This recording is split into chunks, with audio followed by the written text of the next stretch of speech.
ESPN 94.1 FM and AM 930 present The Drive. It is Friday, November 10th. Your drive begins now on ESPN 94.1 and AM 930. I'm your host, Paul Swann. Thanks for being a part of today's show. We have got high school football to get into tonight. We have got Marshall basketball to get into tonight. We got football tomorrow as well for the Thundering Herd. It's a busy day as we are right there as all sports seem to be meeting. Don't forget, we've got soccer as well. The Sun Belt Conference Championship being decided. That is coming up Sunday, 1 o'clock at Hoops Family Field between the Marshall Thundering Herd and the West Virginia Mountaineers. So we've got a lot to get into, and we're going to open up our text line for you this hour, 304-396-TALK, 304-396-8255. That is your front door into today's edition of the show. Looking forward to hearing from you.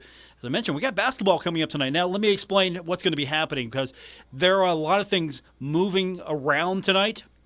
Usually, you could hear the Marshall game here on ESPN 94.1 and AM 930. But tonight, only going to be on 93.7 The Dog.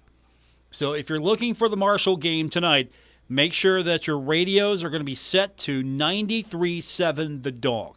Now, if you're looking for the Huntington High game tonight, keep it right here on ESPN 94.1 and AM 930 as we've got playoff action beginning in the state of West Virginia. And, of course, playoff action continues across the tri-state as well in Ohio and Kentucky. We have got coming up tonight for you the defending Class AAA champion Huntington Highlanders playing host to Morgantown tonight. And that's going to be right here. Our video stream also will be on our Facebook page. And then we've got Cabell Midland playing host to Musselman. That's on 97.9 The River. Also, video stream available on our Facebook page. Spring Valley is on the road at Spring Mills tonight. That's on our sister station, 92.7 and 98.5 The Planet. And, of course, in Kentucky, Ashland at Covington Catholic. You can listen to that one, Cat Sports 93.3. And 1340. So a lot of high school football in the tri-state tonight. And, of course, basketball action on top of that at the Greenbrier Herd taking on Radford. I was talking about this yesterday if you were with us. It's been a long time since the Herd has taken on Radford. I couldn't believe this. The last time that these two teams met was December 4th, 2003. I can't believe it's been that long since Marshall has faced off against Radford.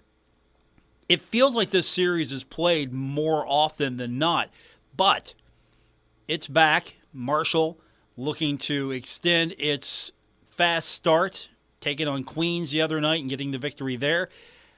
Radford's going to be an interesting challenge because they didn't play terrible against number 19 North Carolina. They lost that one 86-70. They didn't play terrible. And Marshall, Marshall's maybe a step down in difficulty compared to North Carolina, just slightly. Not trying to disparage anybody, but North Carolina is a tougher task to try to tackle than the Thundering Herd if you're Radford.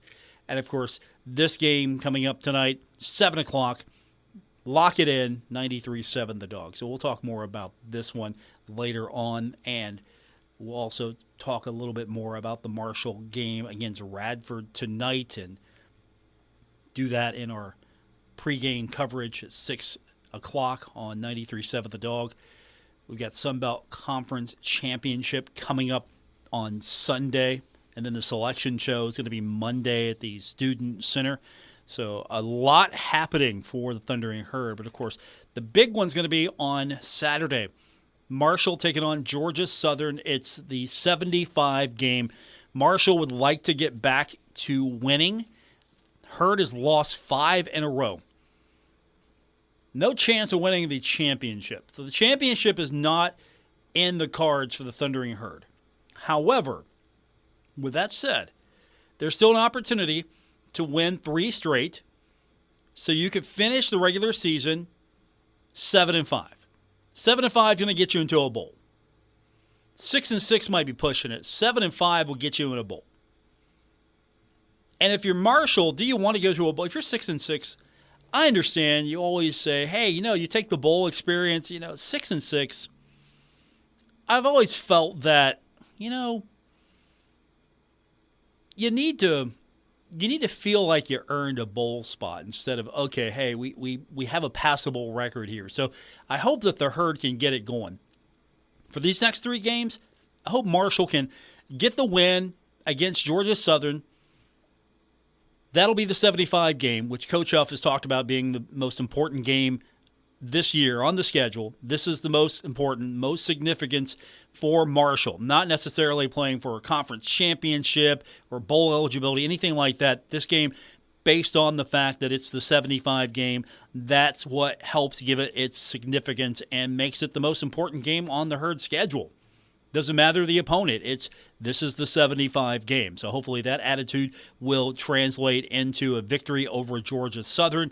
And then Marshall can cap off the weekend with a victory over West Virginia on Sunday on the pitch. And we got women's basketball to get into as well. Yesterday, the Thundering Herd got it underway. Kim Caldwell, her squad debuting first time regular season. Didn't go the way that the Thundering Herd wanted. It was an 84-point game for George Mason. Marshall had to battle back to even manage 77. I mean, that's the impressive thing. 84-77 loss. George Mason gets the victory. Marshall, however, did erase a 23-point second-half deficit to trim the lead to 4 in the fourth quarter. Couldn't get it done. There were a lot of things that you can take away that were positive about this game, and there's a lot of things that the Herd's going to need to work on. We'll hear from Kim Caldwell in a few minutes, get her thoughts on the game, and we'll hear from you. Our text line is now open. It's 304-396-TALK, 304-396-8255. Looking forward to hearing from Kim Caldwell, get her thoughts on the game and where the Herd is at this moment. Later on, we'll preview Marshall's matchup with Georgia Southern, and then, of course, we'll talk high school football with you. All of that's coming up on today's edition of The Drive on ESPN 94.1 and AM 930. With the Greater Huntington Candy Cane Trail, it has never been sweeter to shop local for the holidays. Join the Huntington Regional Chamber of Commerce on Thursday, November 9th at Pullman Square from 5 to 8 p.m.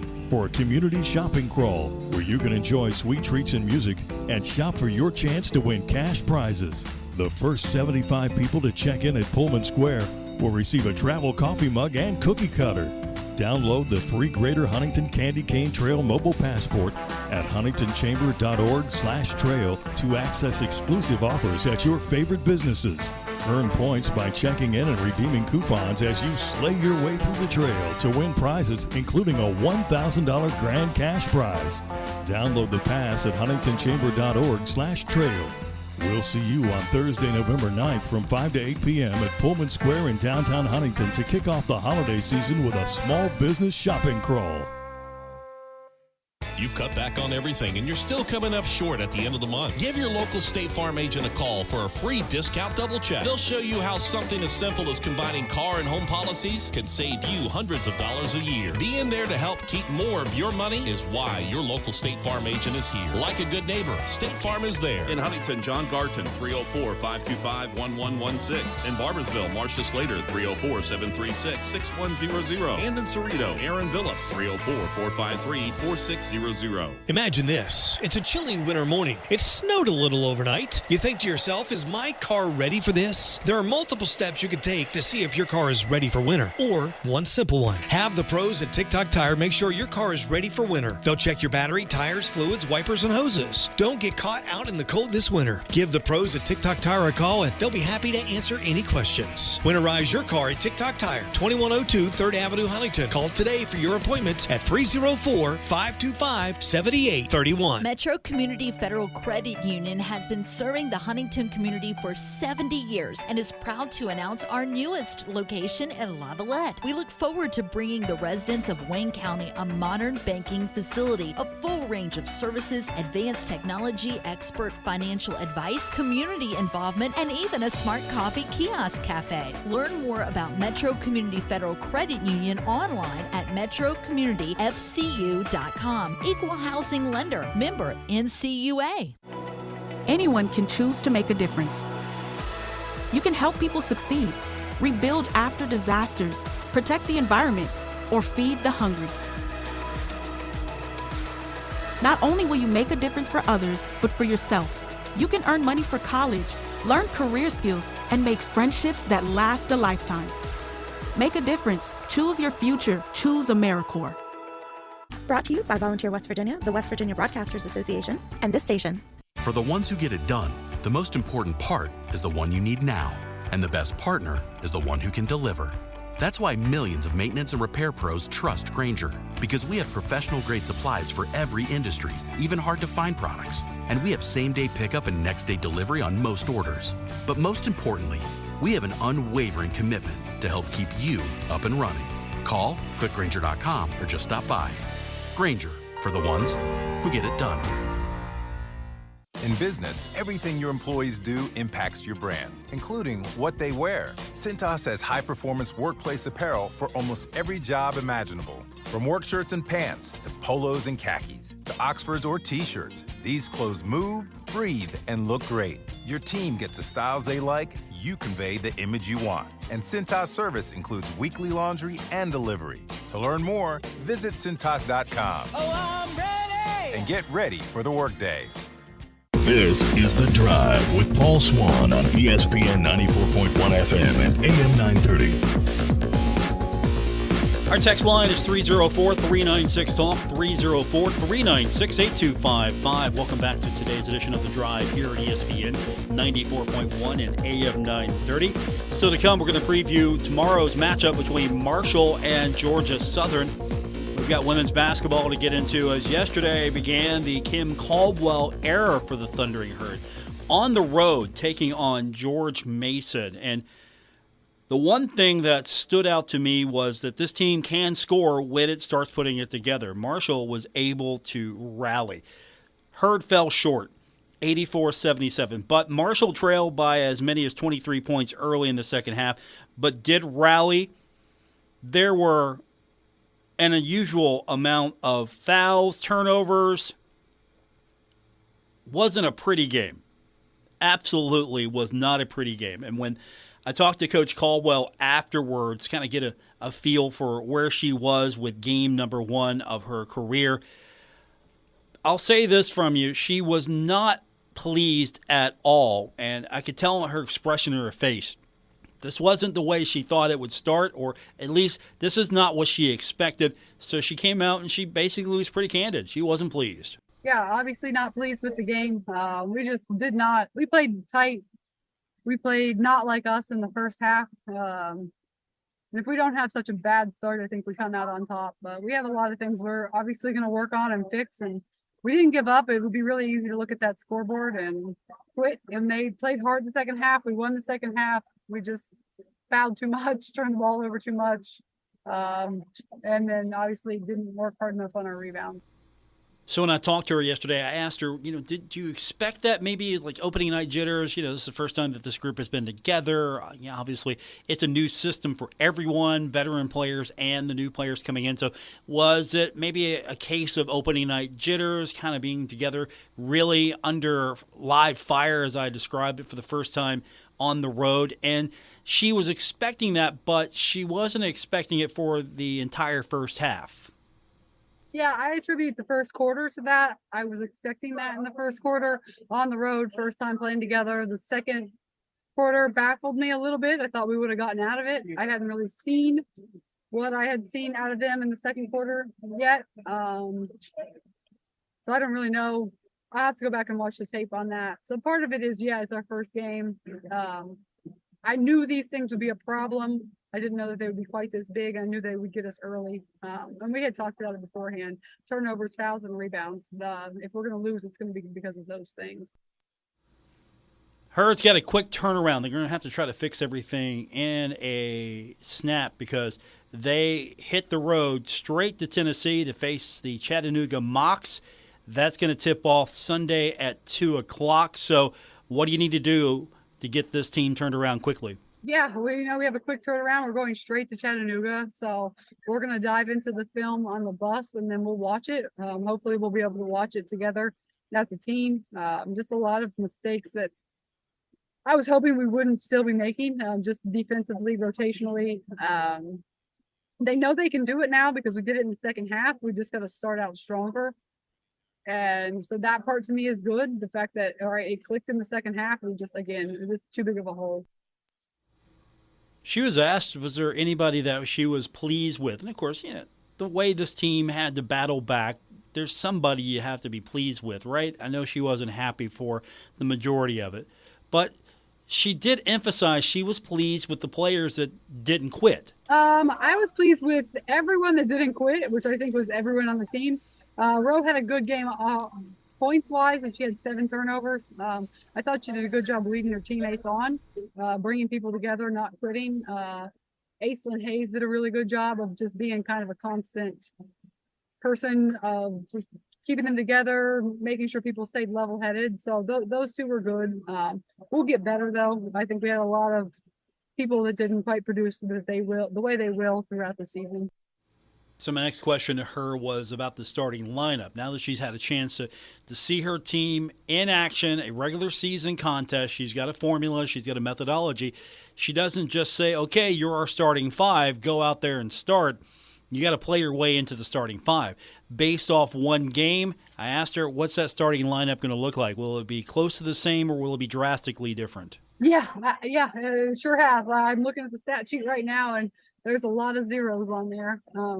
So yeah, those will change. I haven't done the math on those yet, but they'll be different next game. Another question Coach was asked, she just had to deal with a game where there was a lot of fouls in there. There was a lot of fouling going on. There was no flow to this game. The Thundering Herd really couldn't get a rhythm going. I mean, I don't know how anyone can get a rhythm going with the way that the whistle kept blowing all night in that game. And she was asked about how frustrating it was to have all those fouls disrupt the flow of the game. Absolutely. And it's frustrating for everyone. It's frustrating for us and them, probably. But, I mean, you can't give a team 41 foul shots and expect to win. No, I agree with that 100%. You can't give a team that many foul shots and expect to win the game.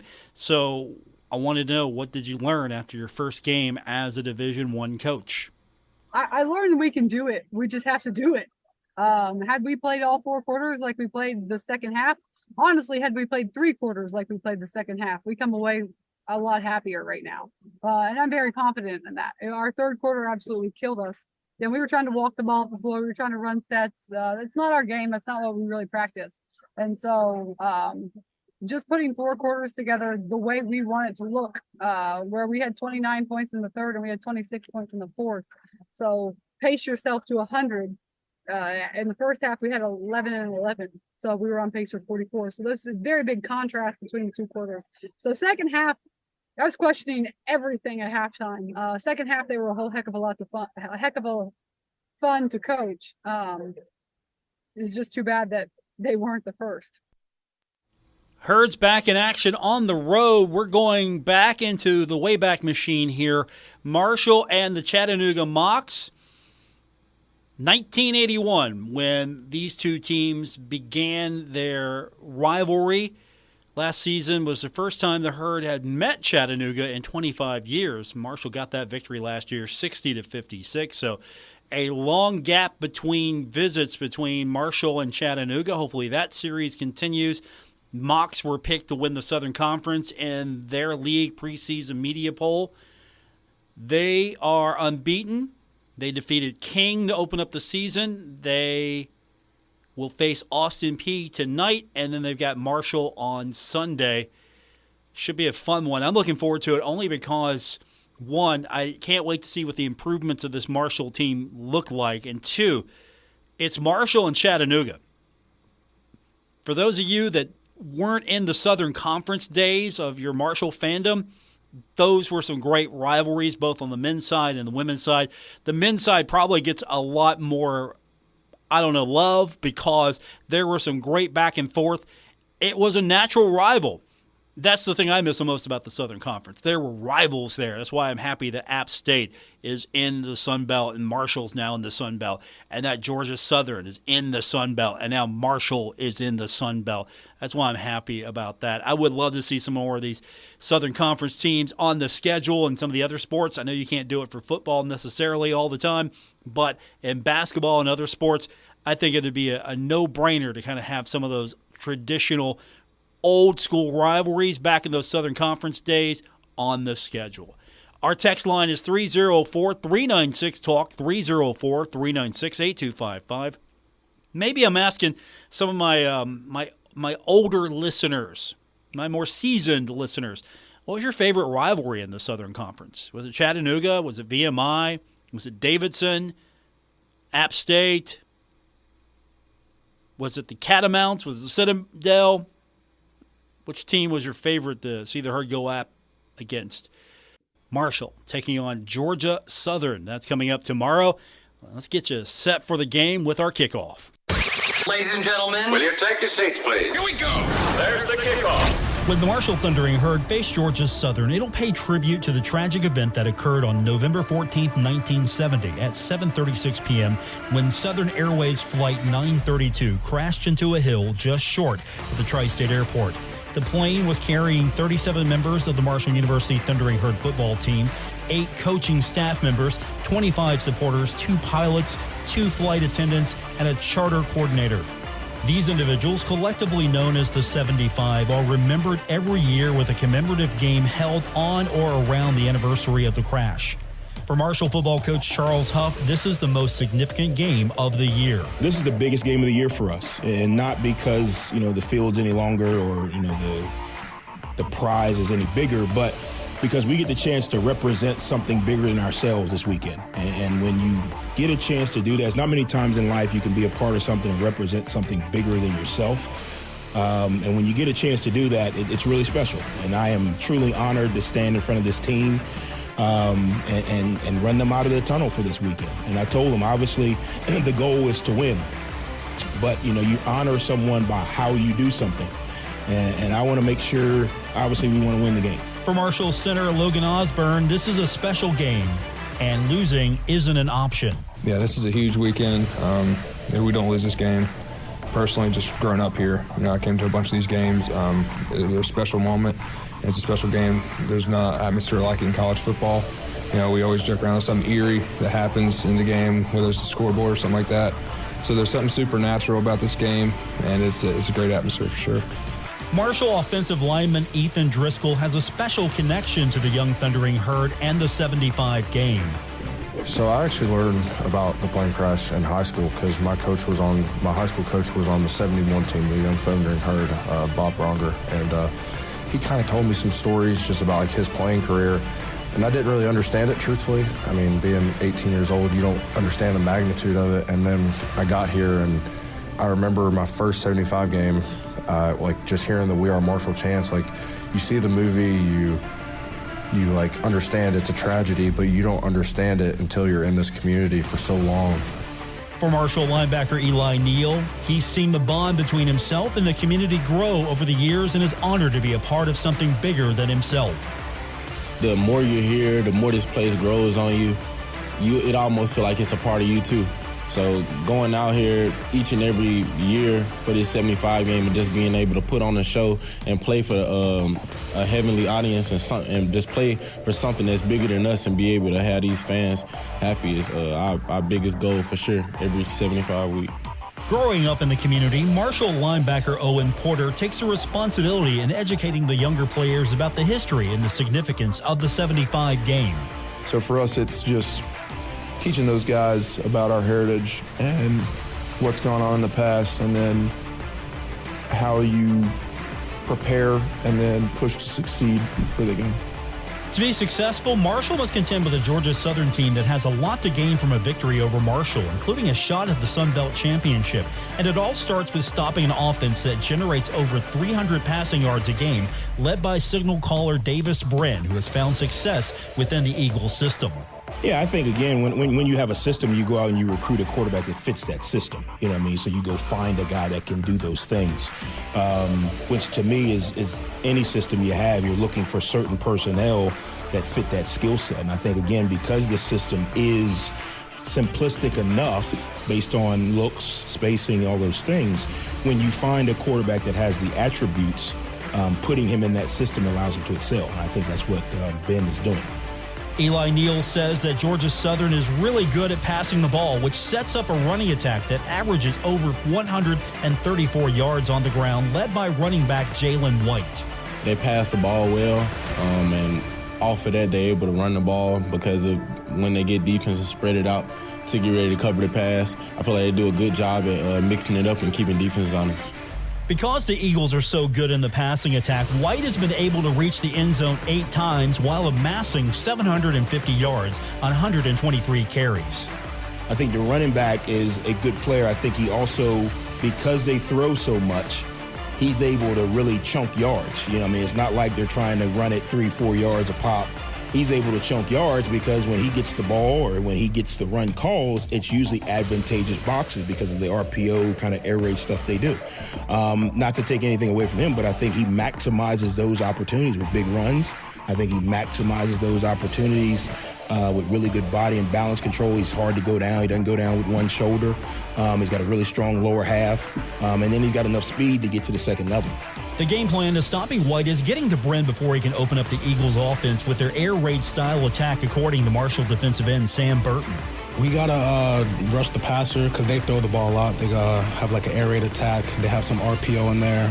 So I feel like, stopping the run and then stopping the pass as well, and then just making plays when we can make them. On defense, Georgia Southern gives up almost 400 yards a game, but that's a little deceptive, according to Coach Huff.